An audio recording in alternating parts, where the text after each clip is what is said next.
اس کے بعد حدیث نمبر 1740 1740 خا. اس حدیث کو روایت کرنے والے امام کون سے؟ امام بخاری. عن القاسم بن محمد، روایت ہے قاسم بن محمد بن ابو بکر سے. یہ کون ہے؟ ابو بکر صدیق کے پوتے. دوسرے نمبر پہ تابی، تیسرے نمبر پہ فقہائے سبع میں سے، مدینہ کے 7 بڑے علماء میں سے جو تابعین کے زمانے میں موجود تھے. قال، وہ کہتے ہیں قالت عائشہ کہ ام المومنین عائشہ نے کہا وارأسا، ہائے میرا سر، ہائے میرا سر. اس سے پتا چلا کہ اگر آپ کو کوئی تکلیف ہے، کوئی بیماری ہے، تو اس کے بارے میں کسی کو آپ بتانا چاہتے ہیں تو اس میں کوئی حرج نہیں ہے. شرط یہ ہے کہ بتانے کا انداز ایسا ہو کہ آپ اللہ پہ شکوہ کرنے والے نہ ہوں، اللہ پہ اعتراض کرنے والے نہ ہوں.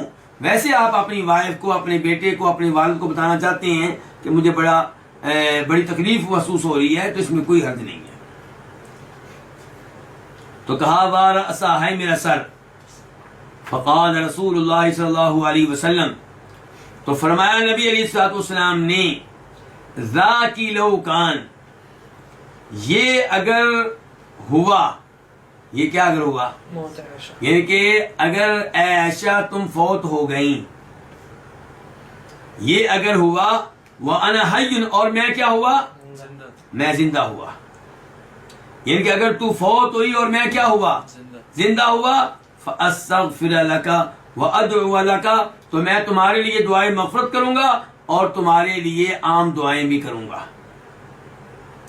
اللہ کے رسول نے یہ کیوں کہہ دیا ہے کہ تم فوت ہو گئی اور میں زندہ ہوا تو تمہارے لیے دعائیں کروں گا؟ اس سے پتا چلا کہ نبی علیہ الصلوۃ والسلام کے فوت ہو جانے کے بعد آپ کے لیے ممکن نہیں ہے کہ آپ دعائیں کریں. آپ کہہ رہے ہیں اگر تم مجھ سے پہلے فوت ہو گئی اور میں زندہ ہوا تب میں تمہارے لیے استغفار کیا کروں گا، تمہارے لیے دعائیں کیا کروں گا. تو جو لوگ آج آپ کی قبر پہ کھڑے ہو کے آپ سے کہہ رہے ہوتے ہیں کہ اللہ کے رسول امت کے لیے دعا کریں، امت کے لیے استغفار کریں، ان کا یہ کام بالکل غلط ہے. نبی علیہ السلام صاف صاف کہہ رہے ہیں اپنی وائف سے کہ اے عائشہ اگر تو فوت ہوئی اور میں ہوا زندہ تب میں تمہارے لیے استغفار کروں گا، تمہارے لیے دعائیں کروں گا. تو زندگی میں آپ صحابہ کرام کے لیے بھی، اپنی بیویوں کے لیے بھی دعائیں کرتے رہے، استغفار کرتے رہے. اور اگر فوت ہونے کے بعد بھی آپ کے لیے ایسا ممکن ہوتا تو آپ یہ نہ کہتے کہ ایسا اگر تمہیں کچھ ہو گیا، تم فوت ہو گئی اور میں زندہ ہوا تو تب میں تمہارے لیے استغفار کروں گا. آپ کہتے ہیں ایسا اگر تم فوت ہوگی تمہارے لیے استغفار کروں گا، میں زندہ ہوا تب بھی، فوت ہو گیا تب بھی. تو یہ حدیث بڑی اہم دلیل ہے، اس کو یاد رکھنا چاہیے اور ایسے لوگوں کے سامنے پیش کرنی چاہیے جو اس قسم کے شبہات پیش کرتے ہیں. فقالت عائشہ، تو عائشہ نے کہا وَثُقْلِيَا، ہائے افسوس، واللہ اللہ کی قسم، انی لأظنک، میرا آپ کے بارے میں گمان یہ ہے کہ تحب موتی، آپ تو میرے مرنے کو پسند کرتے ہیں، یعنی کہ آپ تو میرے مرنے کا انتظار کر رہے ہیں. یعنی کہ اللہ کے رسول بھی پیار فرما رہے ہیں اور ام المومنین بھی پیار کی باتیں کر رہی ہیں. لیکن اللہ کے رسول پیار میں غلط بات نہیں کہتے. پیار میں جو کچھ کہا ہے وہ حق ہے، وہ شریعت ہے. وَلَوْ كَانَ ذَلِكَ، اور اگر یہ ہوا، کیا مطلب؟ میں فوت ہو گئی. لَظَلِلْتَ آخِرَ يَوْمِكَ مُعَرِّسًا بِبَعْضِ أَزْوَاجِكَ، تو آپ اپنے اس دن کے آخر میں اپنی کسی نہ کسی بیوی کے ساتھ رات گزار رہے ہوں گے، یعنی کہ مجھے بھول بھی چکے ہوں گے. یعنی کہ اگر میں فوت ہو گئی آپ کی زندگی میں تو آپ مجھے دفن کرنے کے بعد اسی دن رات کو اپنی کسی اور بیوی کے ساتھ رات گزار رہے ہوں گے. مطلب یہ کہ مجھے بھول جائیں گے. آپ پیار میں کہہ رہی ہیں، محبت سے کہہ رہی ہیں. فقال النبی، تو فرمایا نبی علیہ الصلوۃ والسلام نے بل انا ورأسا، بلکہ میں بھی یہ کہتا ہوں ہائے میرا سر، ان کے مجھے بھی کچھ محسوس ہو رہا ہے. اور یہاں سے آپ کی آخری بیماری کا آغاز ہوا تھا. یہ حدیث جس میں آپ کہہ رہے ہیں کہ ہائے میرا سر، یہاں سے آپ کی آخری بیماری کا آغاز ہوا تھا. لقد ہممت، البتہ تحقیق میں نے پختہ عزم کیا، یا آپ نے کہا تھا، راوی کو شک ہے، یا آپ نے کہا تھا او اردت، میں نے ارادہ کیا اس بات کا کہ ان ارسل الی ابی بکر، کہ میں پیغام بھیجوں ابو بکر کی طرف، وابنہ، اور اس کے بیٹے کی طرف، واعہد، اور میں وصیت کروں. کس چیز کی؟ خلافت کی. یہ آپ نے ارادہ کیا کہ آپ وصیت کریں ابو بکر کے حق میں. کس چیز کی؟ خلافت کی وصیت کی. آپ یعنی کہ وصیت کریں خلافت کے بارے میں.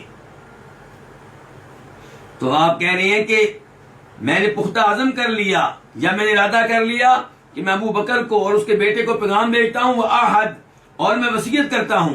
کس کی؟ خلافت کی. کس کے حق میں؟ ابو بکر کے حق میں.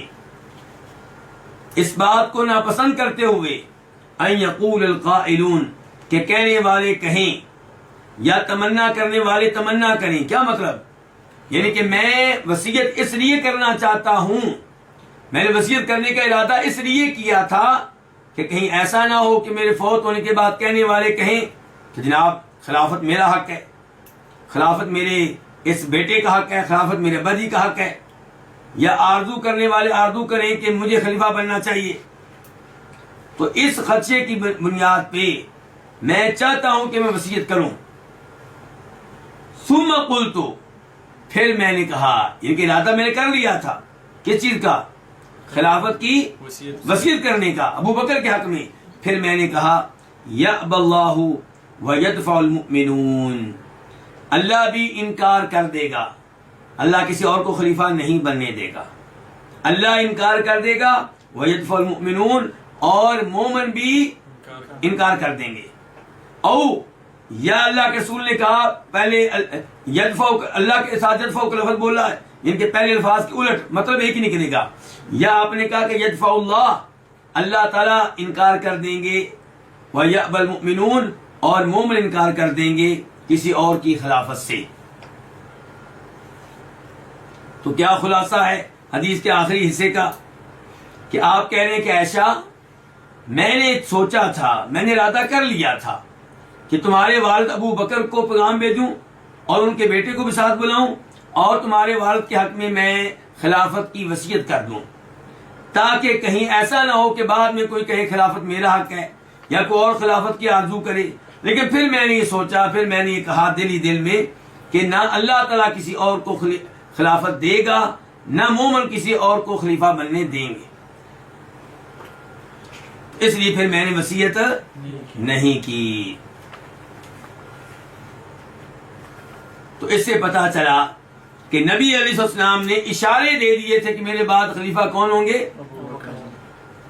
باقاعدہ نص نہیں ملے گی کہ آپ نے کہا کہ میرے بعد ابو بکر خلیفہ ہیں یا علی خلیفہ ہیں، لیکن اشارے آپ نے جتنے بھی دیے ہیں کس کے حق میں دیے ہیں؟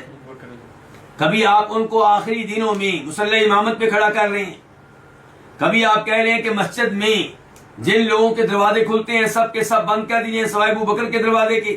اس کا مطلب یہ کہ اشارہ ہے کہ یہ خلیفہ بنیں گے اور بطور خلیفہ انہوں نے بار بار مسجد میں آنا ہے، اس لیے ان کا دروازہ رہنے دو. اور کبھی آپ یہ ام المؤمنین عائشہ سے کہہ رہے ہیں کہ میرا دل چاہتا ہے کہ ان کے لیے وصیت کر دوں، پھر میں نے سوچا کہ نہ اللہ کسی اور کو خلیفہ بننے دے گا، نہ مومن کسی اور کو خلیفہ بننے دیں گے. یہ اور اس قسم کے کئی اشارے ملتے ہیں جن سے پتہ چلتا ہے کہ آپ کے بعد خلافت کے حقدار کون تھے؟ ابو بکر رضی اللہ تعالیٰ عنہ تھے. بہرحال ہم تمام صحابہ کرام سے محبت کرتے ہیں، جناب ابو بکر سے، جناب عمر سے، جناب عثمان سے، جناب علی سے، جناب امیر معاویہ سے، اور آل بیت سے، خصوصاً جناب علی، حسن حسین، فاطمہ. یہ سب جو ہیں یہ ہمارے سٹار ہیں، بلکہ سپر سٹار ہیں، اور ان سے محبت کو ہم ایمان، دین سمجھتے ہیں. ان سے محبت کر کے ہم یہ یقین رکھتے ہیں کہ اللہ ہم پہ راضی ہوگا، اور محبت وہ کرتے ہیں جو کتاب و سنت کے مطابق ہے. ان سب کو عظیم مانتے ہیں، ان کے فضائل کو مانتے ہیں، ان کی شان کو مانتے ہیں، لیکن انہیں بشر مانتے ہیں، مشکل کشا یا حاجت روا نہیں مانتے، کسی اور کو سجدہ کرنے کے قائل نہیں ہیں، ان سے بھی دعاؤں کے قائل نہیں ہیں۔ اور یہ عقیدہ انہی کا عقیدہ تھا، انہی سے ہم نے یہ باتیں سیکھی ہیں۔ اللہ تعالیٰ ہمیں یہ احادیث ایمانوں میں سمجھنے کی توفیق عنایت فرمائے۔ وآخر دعوانا الحمدللہ رب العالمین۔